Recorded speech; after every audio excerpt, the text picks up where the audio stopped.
Hello everyone, welcome to another video. I'm once again filming during a blizzard that's hitting the Northeast. There's over 2 feet of snow here in New York. If you're watching this and you're in the path of the blizzard, I hope you're staying safe. Today's video is going to talk about embouchure, which is the shape that you make with your mouth when playing the clarinet to effectively allow air to pass through. We're also going to discuss how to make a good airstream that will allow you to produce a good sound on the instrument. There's a myth about clarinet embouchure that sometimes goes around that, unlike other instruments, clarinet requires a tight embouchure to play. This is not true, as the clarinet embouchure, while firm, still needs to be open to allow good sound to be produced. An embouchure that is too tight will not allow the reed to vibrate properly against the mouthpiece, which will then make the sound less vibrant. So the first thing we're going to do to create our clarinet embouchure is take both your pointer fingers and feel that space, like where the jaw hinge kind of is under the ear. There should be open space here. And then slowly move the corners of your mouth in a little bit. Try to think the vowel oo, oo. Make sure it's not. That's too much of a fish face and it's quite too tight of an embouchure. Make sure it's like this. Now everybody's lip shape will look different, but it should feel comfortable and natural to you. The next thing we're going to do is pick one of your thumbs, and where you see the fingernail part, we're going to take that and rest that gently on our bottom lip. After that, we're going to gently rest our top teeth over the thumb, don't bite.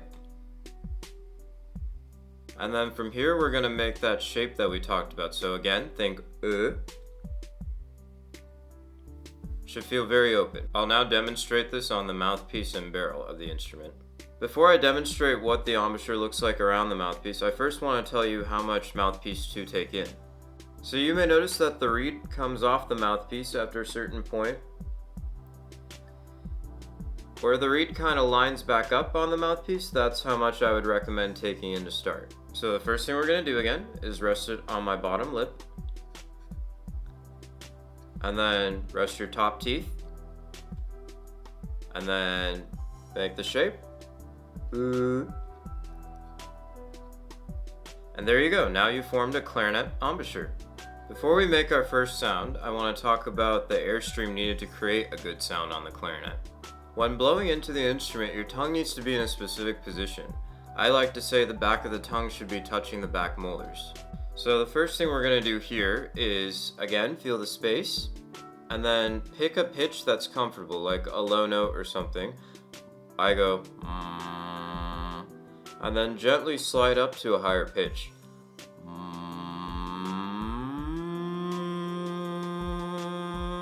Make sure it's a pitch that's comfortably in your range. As you do this, you should notice your tongue almost kind of moving up in your mouth, and in doing so, you can put it in the right position.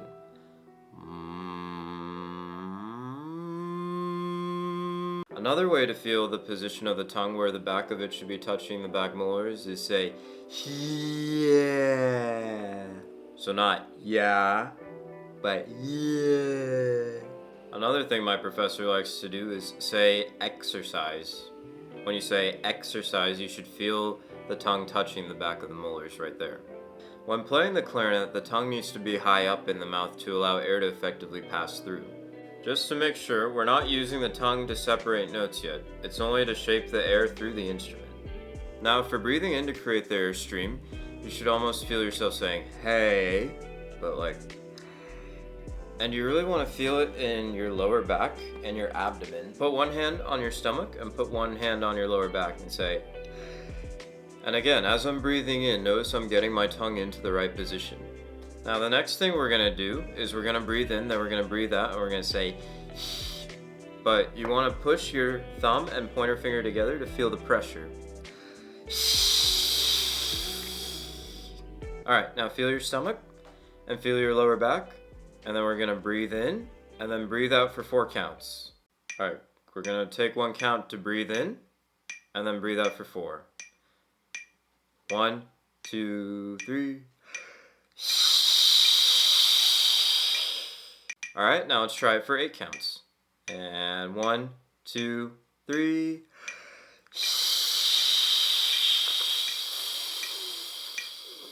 Again, always push the thumb and pointer finger together to feel the pressure.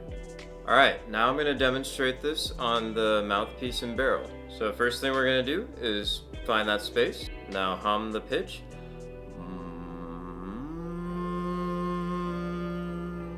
Get your tongue in the right position. Now let's form our embouchure. And now we're going to breathe in and breathe out for 4 counts. And 1, 2, 3. Now let's do 8 counts. 1, 2, 3, breathe.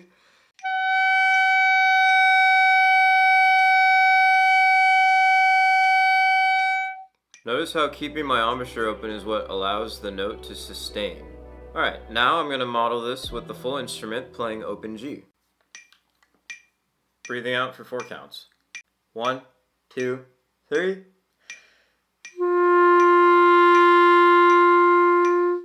One, 2, 3.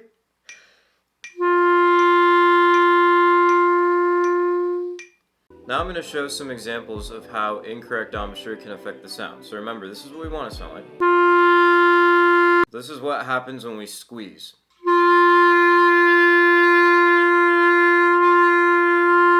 Notice how the reed's having trouble vibrating, how the note didn't even start properly. And this is what happens if we're too loose. The tone's not even sustained. So you gotta find that happy middle that works for you.